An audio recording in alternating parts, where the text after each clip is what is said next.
If there was ever an activity in the industry which was crucial to an awful lot of the prosperity that we're involved with and the activity, it's mining in crypto. And understanding that and where it's going is going to be incredibly important. To lead the panel, we have David Johnston. I mean, David Johnston is one of my heroes. I have a little, he's a proper OG on the crypto industry. I mean, he was investing in crypto with BitAngels in 2013. That's just ridiculously early to be involved in this time. But he's also quite famous for a book that he wrote at the time. He invented the word DApp, decentralized application. Today, he serves as the Chief Operating Officer of DLTx, publicly traded company listed on the Oslo Bourse Exchange, deploying infrastructure for blockchain at scale. David's panel includes Fred Thiel, Johanna Thörnblad, and Dave Perrill. Please welcome Dave Johnston and his panel.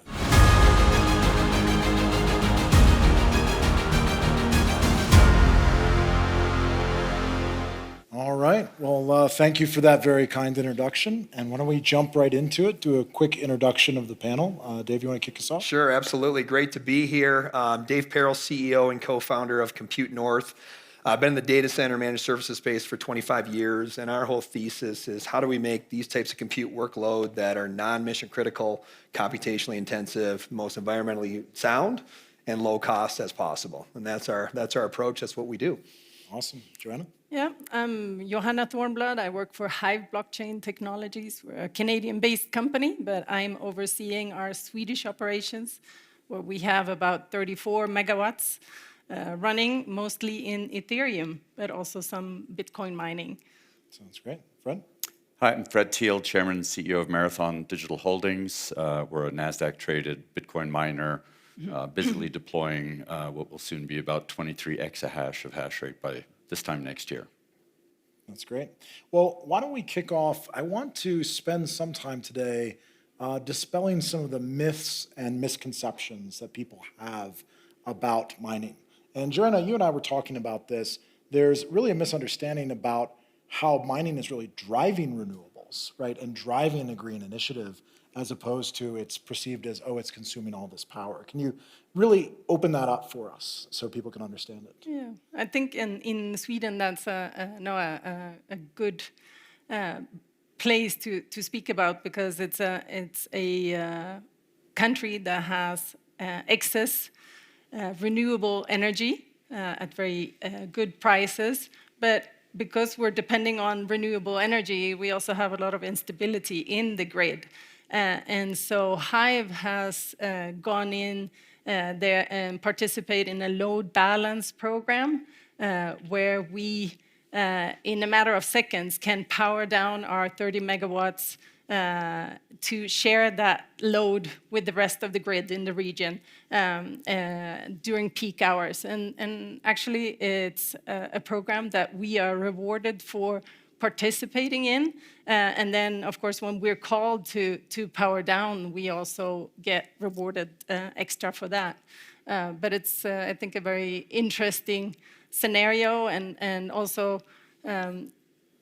there's been some articles circulating in globally, really, in the press about the politicians in Sweden not being in favor of crypto mining. But I think that the power, one of the biggest power providers in Sweden, have come back and said that this is really needed. This is a type of business that can help us provide that balance in the grid. So beyond driving, sort of adoption of renewables and balancing the grid, there's also, I think, a misunderstanding about underutilized stranded power, right? So maybe, Fred, you can speak a little bit about that, but we're seeing miners really go after power that's away from population centers, right? And all of a sudden, that can have a base load with crypto mining. Yeah, I mean, it's a great point. In the US, for example, we generate 14% more electricity than we need, and we waste a lot of it. A lot of power assets are stranded. What does that mean? It means they're basically idle or shut down, and they're only ever brought back to life if they're needed. And in the US, for the past 20 years, we've basically generated and consumed about the same amount of power. It doesn't really go up or go down. The mix has changed over time, but the load is effectively constant. But one of the biggest problems we have is that we need to have an incentive to build out renewable, as Johanna talked about, and that needs to happen more and more. And the only way to do that is to create more load. And today there are, for example, stranded power plants. There's a lot of excess energy available in the way of wind and solar in certain places where they effectively curtail. These power plants shut down because they have no consumers for their power. And a Bitcoin mining operation at scale is the perfect baseload customer. You can come in, whether it's 30 megawatts or 100 megawatts, and when and if the grid needs that power, you can be curtailed, and then that power is available to the grid. The alternative is that you have to light up a gas-fired plant, a fossil fuel plant. It takes a certain amount of time to heat up the boilers, and the response time for the grid is not adequate. And so instead you have to start shutting down to end consumers, air conditioners and heaters and things like that. So Bitcoin miners as baseload customers and as users of sort of the customer of last resort, we want to pay the least amount possible for power. So we'll obviously take stranded power plants and try and reinvigorate them. But one thing's important is that while there are a lot of fossil fuel assets that are stranded, most Bitcoin miners are very big supporters of renewable energy. And so ourselves, we've made a commitment to being fully renewable by the end of this year, or fully carbon neutral by the end of this year, 2022. But that means that we have to look for renewable assets, and that's predominantly what we do today. That's great. Well, Dave, maybe you can, bring us into the next subject, which is we've seen this huge shift last year from the Chinese-dominated mining industry coming offline. And it's really remarkable that we have 3 Western miners and do some Western mining ourselves, 4 Western miners on this stage. That probably wouldn't have been the case 3 or 4 years ago, right? And so can you walk people through the shift that we've seen where that hash power came off, has come back on, and sort of the move from east to west? Yeah, so probably most people are aware in this room, but midsummer this year, the Chinese government outright banned mining across China. And the Chinese were responsible for over 50% of the computational hash rate of the Bitcoin network. And that had been decreasing over time, but still just, the lion's share was Chinese located. What this did almost overnight is, first of all, I think was just a great case study for decentralized computing and just the way the entire Bitcoin network was architected. Because what was amazing is even though 50% of the hash rate came offline, users of the actual network didn't notice. They were able to transact, continue to use it just as if they had beforehand. And what other network in the world could take a 50% hit and continue to operate? Internet couldn't, power networks couldn't, even freight, rail, you name it, not possible. The second piece is a longtime criticism of Bitcoin itself has been a concern around, communist control or Chinese control of the network because there was over 50% control. Now, I think that was always kind of an overrated argument because of the fact that these weren't a single entity. These were various entities across China, and getting them to ultimately collude would have been extremely difficult. But obviously, shifting that, moving this more to Western states and to other, jurisdictions as well, and getting the entire network just more diversified is a big stake in that, and obviously puts that argument to rest. On the third piece of this is I think this has been really good for the environmental side and the ESG movement, because one of the biggest challenges that China had is that they were running a lot of this behind coal. They were running behind dirty, low heat rate types of plants that weren't efficient, that were simply being used to, facilitate the mining world. And this is the image that we know needs to change. And I think the fact of the matter is folks like HIVE and Marathon are certainly committed to that and making that movement. At Compute North, we really come from, my co-founder comes from 30 years in the energy aspect, and we've always had that kind of energy first mentality.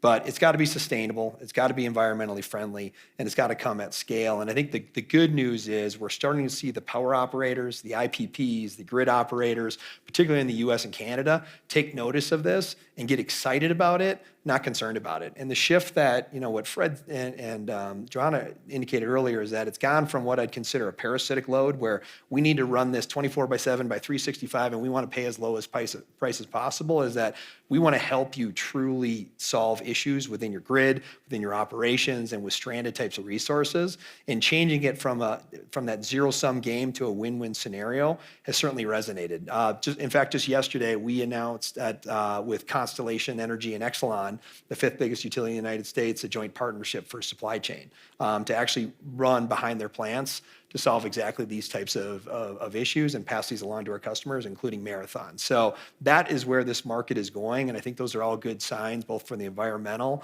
and just for the overall size and scope of this industry. Yeah, so it's been amazing. Really, in the last 2 years, all of these trends have culminated. The move away from China, the move towards renewables, the move into stranded power. We're one of the early investors in Rhodium, and they helped open up immersion cooling, which has now opened up jurisdictions that before were, say, too hot to operate in. And so we're seeing sort of all these things collide. So that's a lot of the past. Let's talk about the future. I guess it is the advanced future of crypto mining. And so curious to start with you, Dave. What do you see as coming next for you, but also for the industry in general? Yeah, so I think there's a couple things. First, I think ESG is going to be paramount. So sustainable, renewable, carbon-free types of operations are going to come to the forefront, not just because it's the right thing to do, which it is, but also because the economics are going to force it. It's the cheapest. Yeah, if you take a step back and look at, Bitcoin in and of itself, it truly is commodity production. And at the end of the day, those that in the lowest cost position are the ones that are going to be able to ride both the up and the down waves.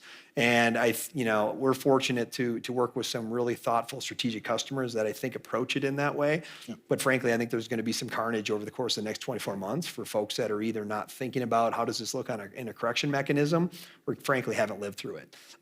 Efficiency and ability to do other types of compute workloads like you had talked about with immersion. Yep. I think are also going to be along those lines and a big area where this continues to move forward. I will say, kind of thirdly, a little bit outside the industry sector ourselves, we see a whole new paradigm of computing, what we refer to as tier 0. So think of the opposite side of the hyperscale world that have mission critical workloads that need to happen at tremendous scale, where any kind of non-mission critical, computationally intensive workload should happen in these types of centers. So not just Bitcoin mining, but machine learning, climate modeling, what's going on with the pandemic, genome sequencing, like these types of large-scale compute workloads can be done about 10% the cost that they can do at a hyperscale level.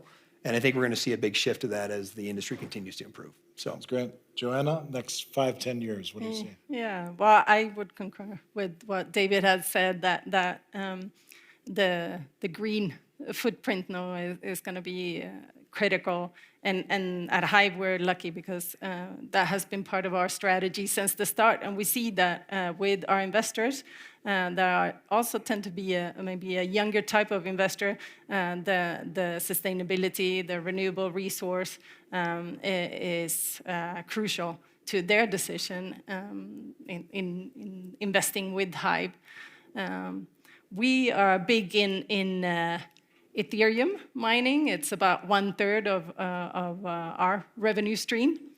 So we have in total about 115 megawatts, but 30 something like about 30 in Ethereum mining. And so for the future, I would say that what we're looking at is stay with Ethereum mining. We think it's been hugely profitable and good for HIVE.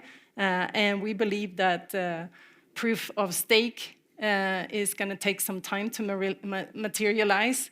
And so we're sticking with our investment in that area, in that mining fleet, thinking that layer 2 technology is going to be more so the focus of the Ethereum landscape. And so meanwhile, obviously, we are looking also at building out in our Bitcoin mining fleet. That's great. Yeah. Fred, next 5-10 years? I think a couple of things. One is Bitcoin mining has to become more energy efficient. And we're already seeing with the latest generation of machines from Bitmain, who is arguably the largest producer in the world, a 30% reduction in the energy required to generate the same hash rate. I think we're going to continue to see that curve accelerate. You have a number of new ASIC and semiconductor providers who are aggressively coming into this space. There was a Fortune 50 company who's launching a product later this year that is a merchant silicon vendor. So now you're starting to see the professional, typically specialists, if you would, coming into this space. The other thing that you're going to see is, Bitcoin mining and Ethereum mining today is predominantly done with these, what almost look like desktop computers that sit on shelves. And that is going to change. As immersion comes, you're going to have industrialized mining rigs that are really designed for high density and high performance workflows at low energy. You're also going to start seeing the power companies really coming in a very big way in this space, as Dave mentioned, where they're all of a sudden seeing, hey, I'm generating 700 megawatts of power. Let me have 150 to 200 megawatts of that as baseload Bitcoin mining. I can curtail it myself. And so as soon as the power company starts getting involved, now all of a sudden you start seeing they have an incentive to deploy wind, solar, plus hydrogen. Why hydrogen? Well, hydrogen is the ultimate battery, right? If you use a certain amount of your power to crack hydrogen, you get green hydrogen out of water, which is 100% clean fuel when you burn it in a turbine to generate electricity when your wind and solar don't operate. So you have this really virtuous cycle that's going to start developing in the power world, where I personally think in the next 5 years, we won't be an independent company. I think we're going to get bought by a very large power company. And that power company is going to have a global fleet of energy generation resources, of which Bitcoin mining and high performance tier 0 data centers make up a good portion of the load. And then that will pay for all of the load that then can go to consumers. And in the US, this is becoming a very big issue, where you start seeing members of Congress now wondering, well, if a Bitcoin miner is taking electricity, it's taking it away from a consumer. And that's just not the fact, because there's excess capacity in the market. But more importantly, the only incentive a power company has to build more generation capacity is that there's more load for it. Yep. And if you don't have more load, you won't have more renewable energy. So I think it's a virtuous cycle, and we'll see a sea change over the next 5 years in who does mining, how it's done, the type of technologies, and it'll be much, much more energy efficient. And within 10 years, we will likely see what I call net zero energy in mining, meaning the miner generates all their own energy. We recapture heat from miners, use that for energy generation, essentially get a flywheel effect. That's great. Well, for those in the audience that aren't familiar, the economics of mining are about 70% of your OpEx is your electrical cost, and about 70% of your CapEx is your machines. So these are the two issues. Can you get machines?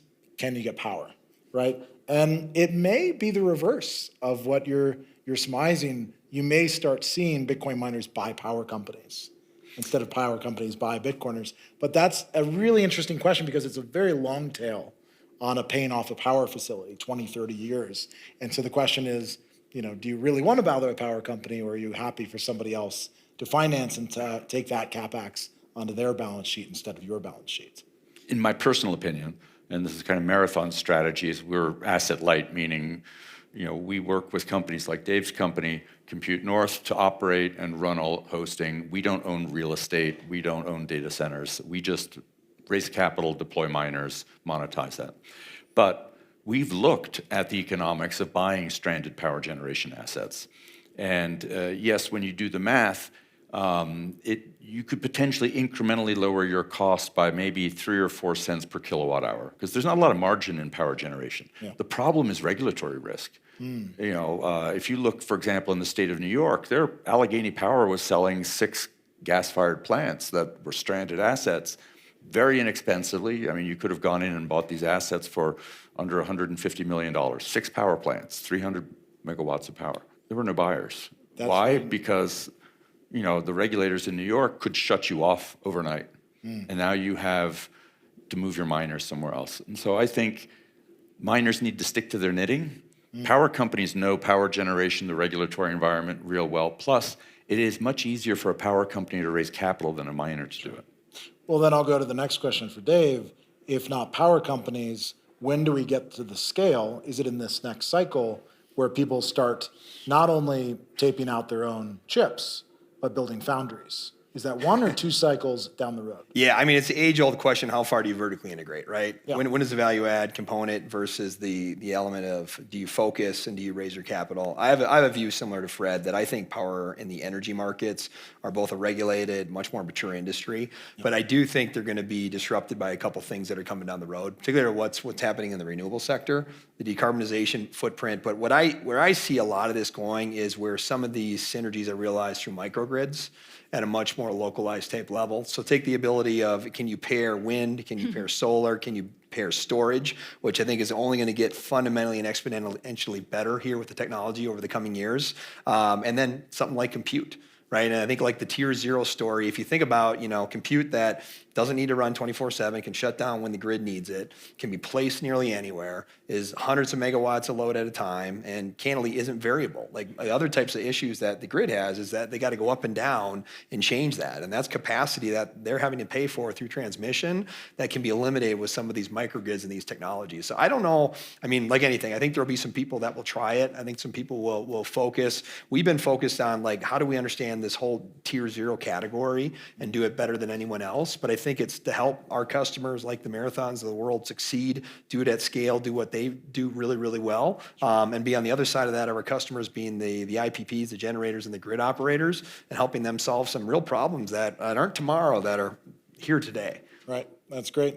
Have you guys thought at all, and this may be a little early, but there's a switch going on towards quantum cryptography, right, and quantum encryption.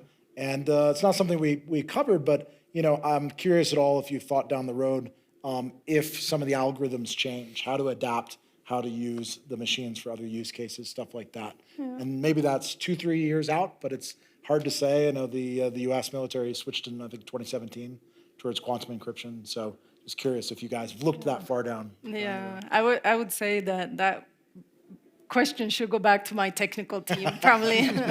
But no, I'm not the right person to answer that. So let me take a swag at it. So one of my prior roles, I was chairman of a German company called Utimaco GmbH, which is one of the largest encryption technology companies in Europe.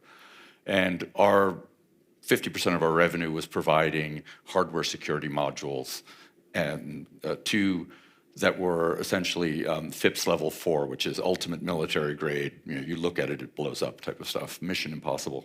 So we had a whole team working on post-quantum encryption technologies. So the Bitcoin blockchain has about 5 to 7 years before you have to start worrying about it based on current technology trends. Right. You can get 100 qubit computers, 1,000 qubit computers even, but they only run for a little bit of time.